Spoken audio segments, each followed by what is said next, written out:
Hello dear student, exercise के सम हम solve कर रहे थे।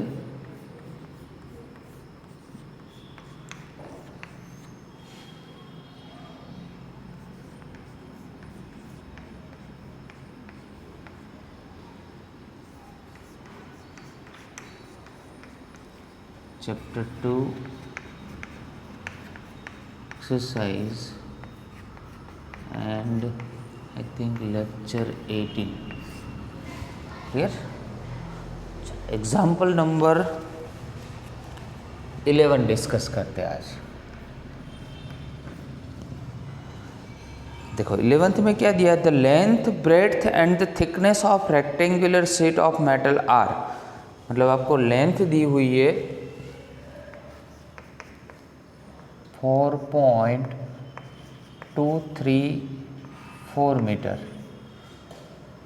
ब्रेड्थ आपको दी है 1.005 मीटर और h है हाइट 0.1 सेंटीमीटर। तो देखो पहले तो ये सेंटीमीटर को मीटर में कन्वर्ट करना पड़ेगा, तो 10⁻⁻² मीटर हो जाएगा। है समझ में? चलो 10⁻⁻² को इसके साथ मर्ज कर दो तो ये 0.0201 और यहाँ पे क्या लिखेंगे, मीटर। राइट।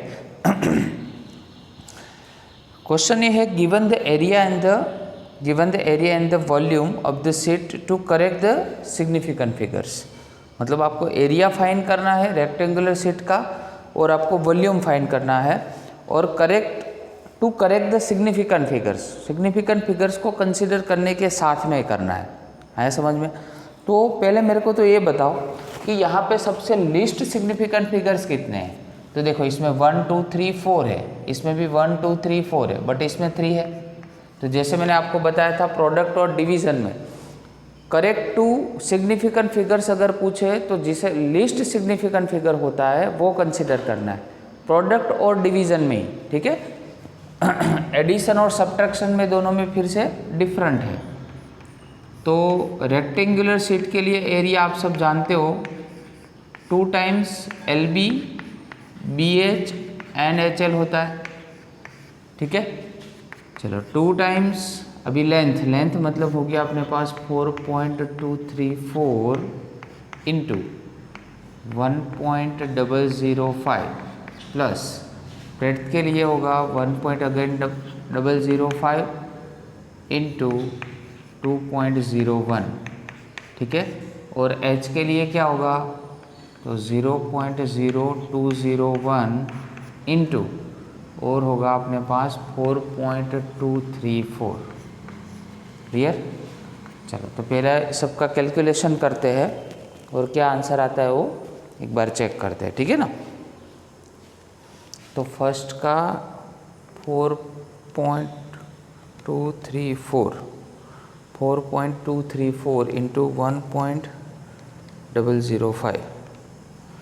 चलो तो 2 टाइम्स यहाँ पे पूरा लिखना है 4.25517 plus 1.005 into 2.01।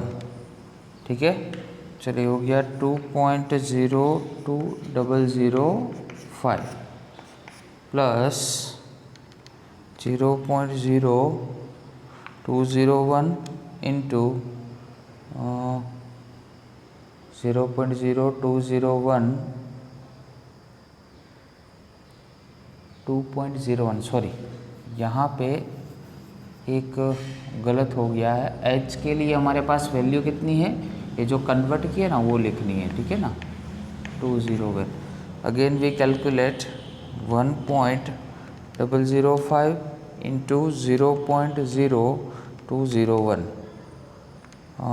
So get the answer by rectifying this calculation we will get 0.0 I think 2005. Clear. Now move on 0.0201 into 4.234 4.234 gate 0.085134। चलो अब सबका पहले सम करेंगे, प्लस 0.020205 प्लस 4.25517 इंटू 2, तो 8.70948 इज़ द टोटल आंसर। ठीक है, तो अभी क्या करना है, आपको इसको राउंड ऑफ करना है। तो कितने डेसिमल प्लेस के लिए, तो लीस्ट काउंट कौन सा है इसमें से, सबसे लीस्ट सिग्निफिकेंट नंबर्स ये एच का है ना, इसमें 4 है और इसमें 4 है, तो इसमें जो लीस्ट है मतलब 1 2 3 तक ही जाना है। तो इसका आंसर कितना होगा 8.72, और ऑब्वियस एरिया है तो क्या लिखेंगे यहाँ पे मीटर स्क्वायर। ये आपका फर्स्ट आंसर है, आया समझ में। सेम वैसे ही वॉल्यूम में एल बी और एच। ठीक है, चलो एल की वैल्यू तो यहाँ से ही कर देते हैं ना, यहाँ पे 4.234 और मल्टीप्लाई करते हैं 1.005 इंटू 0.0201। अच्छा, तीनों को मल्टीप्लाई करते हैं यहाँ पे, तो 4.234 इंटू 1.005 इंटू 0.0201। ठीक है, 0.0855 एंड देन 289। चलो कहाँ तक करनी है आपको, 3 सिग्निफिकेंट फिगर तक। तो 0.0 है तो ये काउंट नहीं करते, तो यहाँ पे 0.0855 मीटर क्यूब होगा। वॉल्यूम है तो क्या होगा, मीटर क्यूब। क्लियर, तो ये आपका राइट आंसर है। चलो नेक्स्ट 12 नंबर पे फोकस करते हैं। अभी 12 नंबर पे फोकस करते हैं।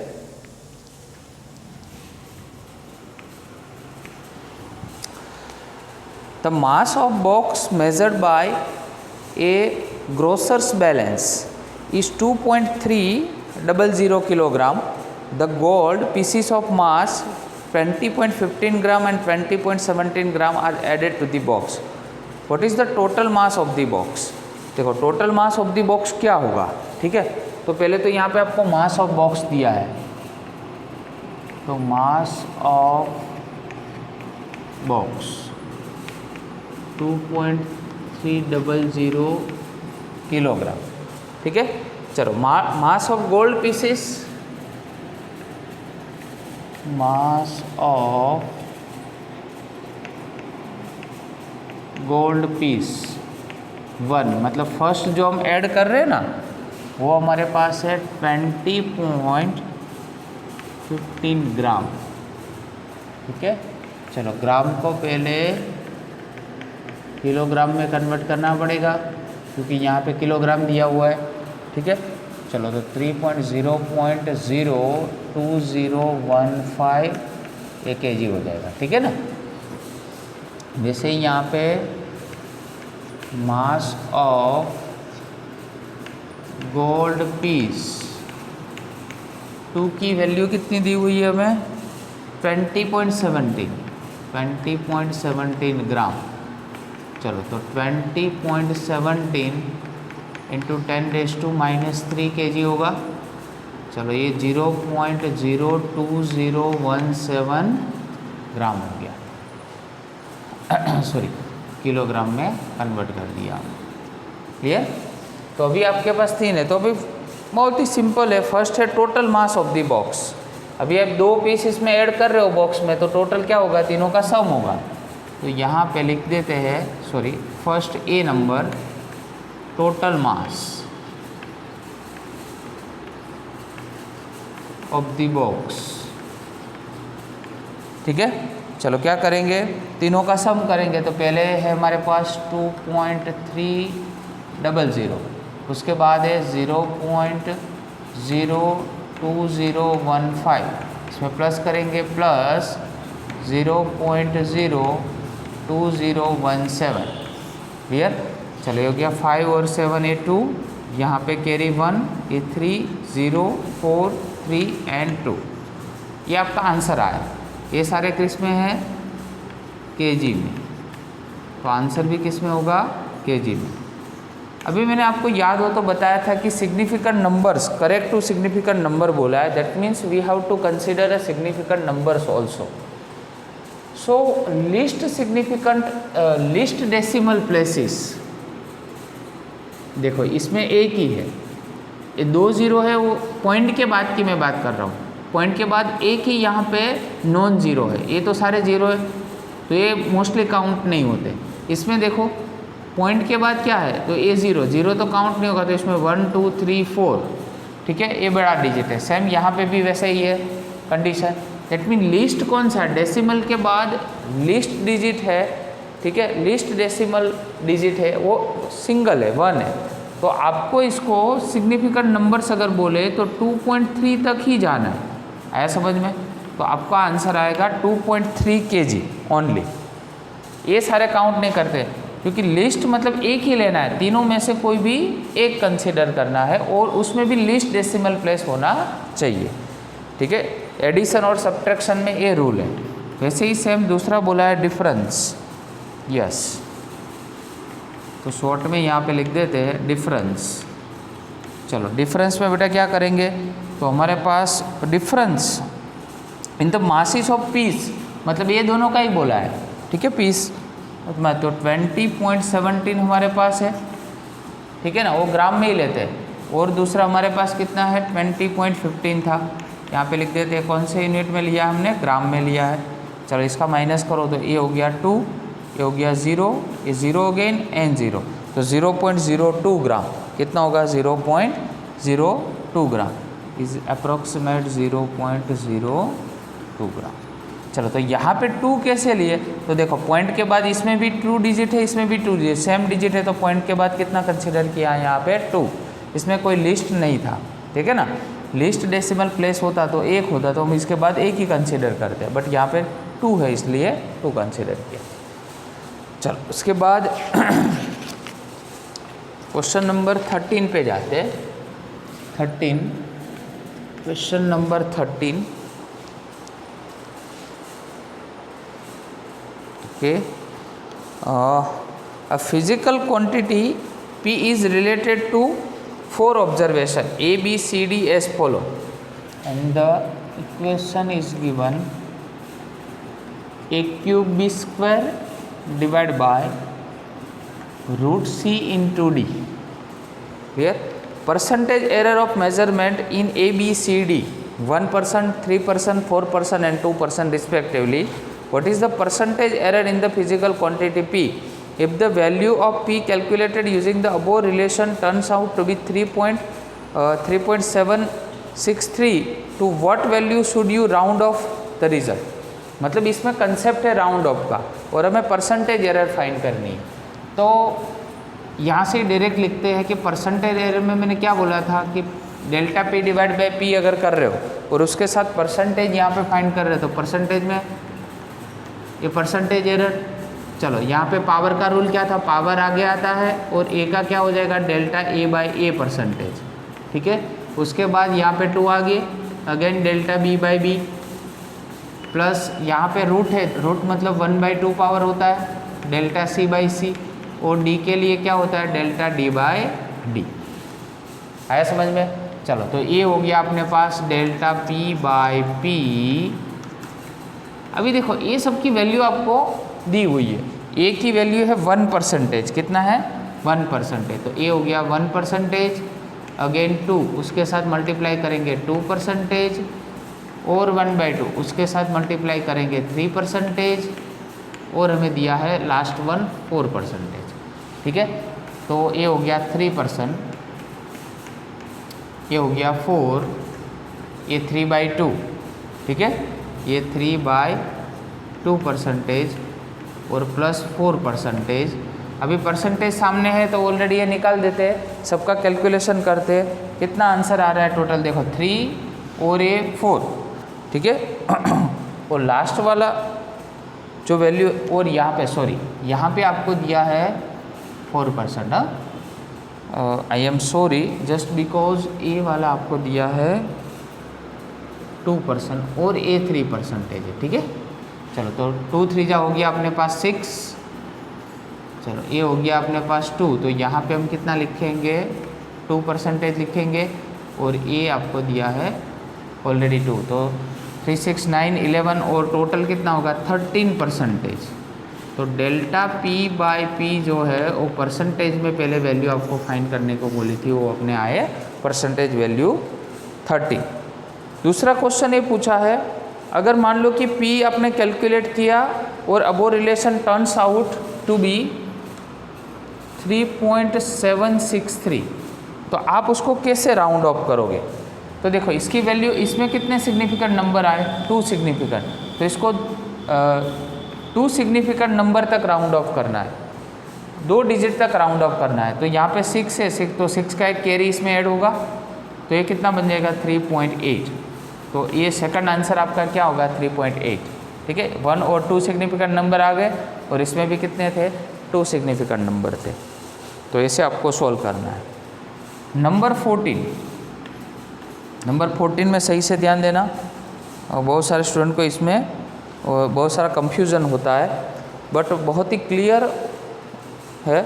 A book with many printing errors contain 4 different formulas for the displacement y of a particle undergoing a certain periodic motion.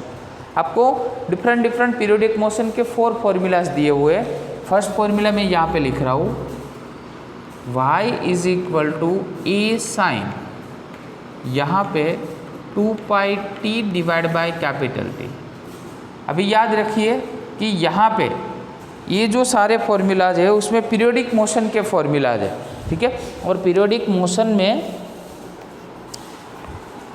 किस टाइप के टर्म्स दिए हुए हैं, तो पहले तो मैं आपको बता दूं कि यहाँ पे जो ए है वो डिस्प्लेसमेंट है। क्या है डिस्प्लेसमेंट। वाई भी डिस्प्लेसमेंट है, ए और डिस्प्लेसमेंट है, उसको एम्पलीट्यूड भी बोला जाता है। क्या बोला जाता है एम्पलीट्यूड। बट यहाँ पे आपको दिया है डिस्प्लेसमेंट, और डिस्प्लेसमेंट आप जानते हो मीटर में मेजर होता है, ठीक है। अभी यहाँ पे ए एंगल है, क्योंकि ये साइन का एंगल है, और एंगल का कोई भी डायमेंशनल फॉर्मूला ऑलवेज 0 होता है, ठीक है। एंगल का कोई, angle is a dimensionless quantity. तो यहाँ पे इस फॉर्मूला को हमें 0 MLT फॉर्म में बनाना है। दैट मीन्स जो एंगल है उसका dimensional formula m0 l0 t0 होना चाहिए, ठीक है।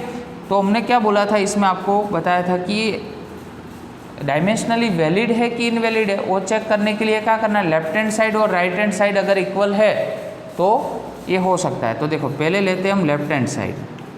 चलो लेफ्ट हैंड साइड में क्या है, यहाँ पे हमारे पास y itself a displacement, so we can write m0 l1 and t0 here।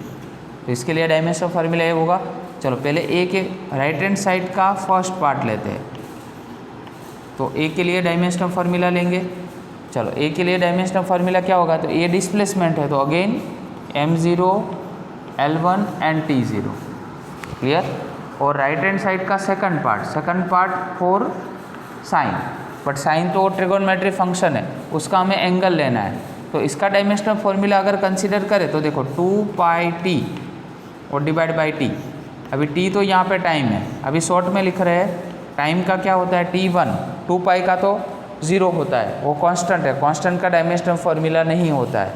Time का t1, अगेन ये टाइम पीरियड है, तो टाइम पीरियड का कितना होगा t1, तो ये हो गया 0। मतलब इसको हम ऐसे लिख सकते हैं m0 l0 t0, ठीक है। मतलब डायमेंशन लेस क्वांटिटी हो गई कि नहीं। और वैसे ही मैंने फर्स्ट ही आपको बोला है कि ये जो एंगल है, तो angle always, angle is not having any kind of dimensional formula, it is a dimensionless quantity. तो हो गई डायमेंशन लेस क्वांटिटी। और देखो LHS is equal to RHS भी हो गया, ठीक है, क्योंकि ये तो अभी आपको कंसिडर ही नहीं करना है। LHS और RHS अभी ये दोनों इक्वल हो गए, सो लिख सकते हैं it is correct. You can also say it is a dimensionally valid formula। आया समझ में।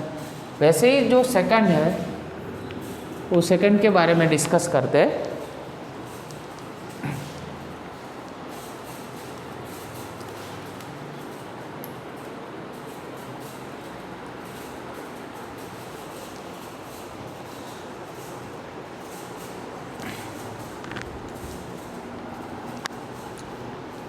सेकंड क्वेश्चन है y is equal to A sine V T, y is equal to A sine V T. तो देखो सबसे first आपको दिया है उसके बारे में, यहाँ पे जो v है ना, पहले v की मैं यहाँ पे आपको बात कर दूँ तो वो आपको दिए स्पीड, यहाँ पे v क्या है स्पीड, बाकी सब तो आप जानते हो। तो पहले लेफ्ट हैंड साइड लेंगे, y का डायमेंशनल फॉर्मूला आप जानते हो m0 again L1 and T0। अभी RHS साइड पे उसका first part that means a का क्या होगा अगेन m0 L1 और T0 क्योंकि वो डिस्प्लेसमेंट है। बट Vt का क्या होगा, ठीक है ना, क्योंकि वो एंगल है वो ज़ीरो होना चाहिए, अगर ज़ीरो होता है तो राइट है, अदरवाइज़ वो राइट नहीं है। तो पहले v लेंगे उसके बाद t, v मतलब स्पीड का हमने बताया था आपको m0 L1 एंड t-1 और ये टाइम है तो टाइम के लिए m0 L0 एंड t1, ठीक है। जब ये दोनों का सम करो तो m0 L1 और t0, तो देखो ये तो एंगल है और एंगल का L1 आया, एंगल का एक्चुअली आना कितना चाहिए m0 L0 t0 आना चाहिए और यहाँ पे वो रॉन्ग हो गया, so it is not correct. तो यहाँ पे हम लिख सकते हैं LHS is not equal to RHS, so it is not correct, it means it is wrong. So for C, C देखो आप कर सकते हो अपने आप में, होमवर्क में देता हूँ आपको। तो y is equal to a divide by T sine t by a, ठीक है।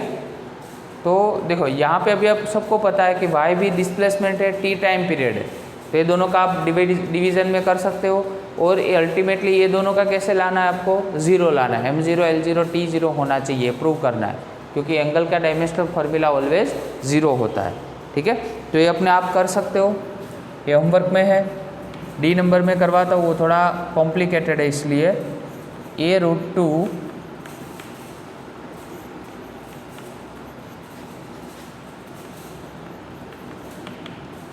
2πt divide by T plus cos 2πt divide by T. अभी देखो यहाँ पे फिर से एक बार LHS लेते हैं, तो LHS that means dimension of y क्या होगा again m0 L1 and t0। चलो RHS का फर्स्ट पार्ट लेते हैं, चलो first part that means a√2, चलो a√2 आपने लिया तो m0 हो गया, ठीक है।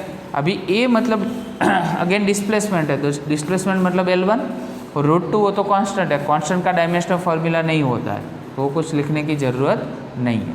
अभी देखो a और a दोनों आपको प्रूव करना है, तो ऑलरेडी हम यहाँ पे प्रूव कर चुके हैं। तो 2π/t का क्या होता है, तो 2π/t का m0 L0 t0 होता है। अगेन उसको प्रूव करने की ज़रूरत नहीं है, तो यहाँ पे लिख देते हैं राइट हैंड साइड 2 का जो फॉर्मूला है डायमेंशनल फॉर्मूला वो m0 L0 एंड t0 है। अभी आप पूछोगे सर ये दोनों के बीच में तो प्लस है, ठीक है, तो डोंट वरी, आपका सेपरेट करना है। देखो इसका भी m0 L0 t0 आया, इसका भी m0 L0 t0 आया, दैट मीन्स दोनों क्या है सेम ही है। आया समझ में कंसेप्ट। तो m0 L0 t0 देखो अभी लेफ्ट हैंड साइड और राइट हैंड साइड दोनों सेम हो गए। अभी इसको इग्नोर कर दो क्योंकि ये तो ज़ीरो हो गया पूरा, तो मतलब इसको इग्नोर कर दो, तो left hand side is equal to right hand side, so it is dimensionally correct, ठीक है। तो एक आपको आज मैंने होमवर्क में दिया है अभी एक सम, ठीक है, तो वो आप अपने आप कर सकते हो। दूसरा मैं आपको थोड़ा सजेस्ट करूँगा आज के दिन के लिए कि आपको होमवर्क में एग्जाम्पल नंबर आप कर सकते हो 2.13 और 2.14। आज का जो कंसेप्ट है उस पे बेस पे ही है, 2.13 और 2.14 आप अपने आप कर सकते हो, ठीक है। तो वो आपको ट्राई करना है, वो भी लिखना है। सेकंड एक एग्जांपल है 2.8, 2.8, 2.9, 2.11 एंड 2.12। फिर से एक बार रिपीट करता हूँ, 2.8, 2.9, 2.11, 2.12 और 2.13 एंड 14। क्लियर? इतने एग्जाम्पल है वो अपने आप कर सकते हो, आप ट्राई कर सकते हो। ठीक है, तो होमवर्क में इतने एग्जाम्पल्स करने हैं और इसमें जो मैंने आपको दिया है होमवर्क में वो भी आपको करना है। Okay, thank you very much.